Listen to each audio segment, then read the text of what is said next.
আসসালামু আলাইকুম, welcome back to my new lifestyle blog. So guys, এখন বাজে ঘড়িতে 3:30 আর আমি ঘুম থেকে উঠে গিয়েছি অনেক আগেই। ঘুম থেকে উঠে গিয়ে কুকারে ভাত চাপিয়ে দিয়েছি। আর আজকে কিন্তু প্রথম সেহরি, তো তোমাদের সঙ্গে ব্লগ না শেয়ার করে আমি আর থাকতে পারলাম না, তো ওই জন্যই ব্লগটা অন করেছি। ঘুম থেকে উঠে কিন্তু আমার মনে ছিল যে ব্লগ শেয়ার করব তোমাদের সঙ্গে, তো ওই জন্যই ঘুম থেকে উঠেই কিন্তু আমি ক্যামেরাটা অন করে নিয়েছি।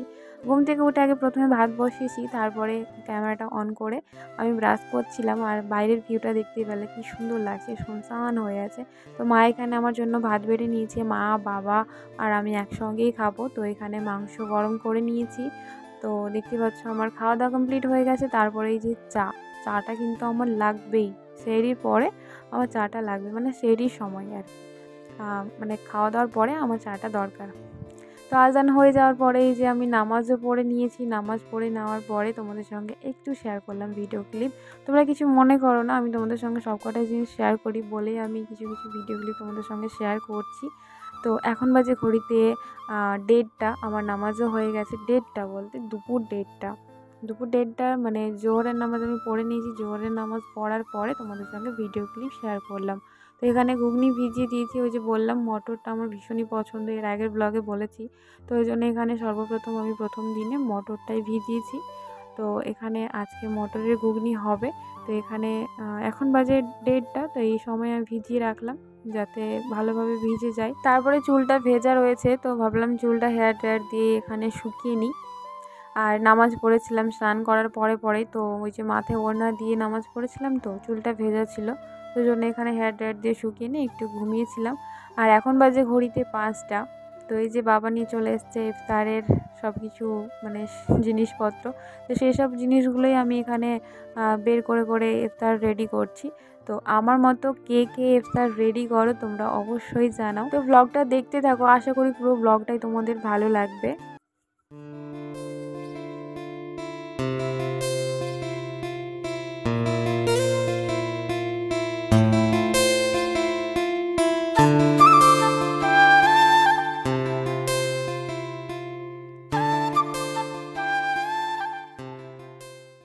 পেঁয়াজি বেগুনিগুলো থালাতে বের করে রাখলাম। তারপরে এই যে শসা গাজর এইসবগুলো কেটে নেব, সঙ্গে রয়েছে কলা, এইসবগুলো কেটে আবার থালাতে সাজিয়ে রাখবো।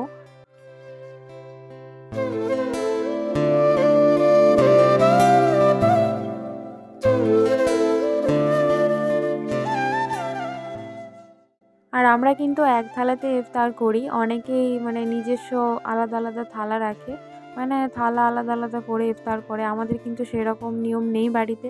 বেশি জন যদি থাকে ইফতারে, তাহলে ওই যে তেলে ভাজাগুলো আলাদা থালাতে করা হয়, আর এই যে ফলগুলো আলাদা থালাতে করা হয়। তাছাড়া আমরা যদি 3 জন থাকি বা আমাদের ফ্যামিলিতে যদি আমরা ফ্যামিলির লোকই থাকি, তাহলে কিন্তু আমরা এক থালাতেই করি সব কিছু। পেঁয়াজি বেগুনি যেমন তেলে ভাজা, আর ফলগুলো যেমন রয়েছে সেসবগুলো কিন্তু আমরা এক থালাতে কেটে রাখি। আর মুড়িটা কিন্তু এই যে সামনে দেখতে পাচ্ছ আমার একটা বাটি রাখানো আছে প্লাস্টিক বা ফাইবারের, এই ধরনের বাটিগুলোতে কিন্তু আমরা মুড়ি মাখাই। আর সঙ্গে এই ঘুগনিটা কিন্তু স্টিল বা ফাইবারের কোনো বাটিতে রাখি। আর তাছাড়া এক থালাতেই কিন্তু সব কিছু আমরা মানে ইফতারের সব কিছু রেডি করে রাখি। তো আমাদের মতো কে কে ইফতার এরকম করো অবশ্যই জানাও, আর কে কে আলাদা থালাতে ইফতার করো সেটাও জানাও। তো চলো তাহলে ইফতার রেডি করে নিই, তারপরে তোমাদের সঙ্গে ফাইনাল শেয়ার করছি।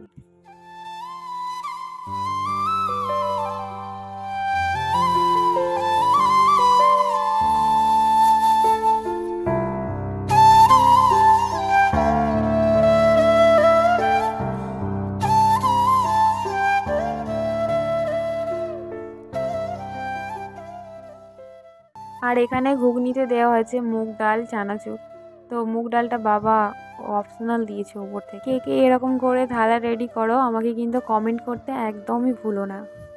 আর এখন বাজে ঘড়িতে 9টা, আর আমি কিন্তু এখন রাত্রির খাবার খাবো। আমার কিন্তু অনেক পেট ভরে আছে গাইস, তো ওই জন্য অল্প একটু ভাত নিয়েছি, আর তার সঙ্গে নিয়েছি একটা পিস মাংস আর একটা পিস আলু, মানে রুচি হচ্ছে না, কি বলবো। তো আজকের এই ব্লগটি এই পর্যন্তই। সবাই ভালো থেকো, সুস্থ থেকো। আসসালামু আলাইকুম, আল্লাহ হাফিজ।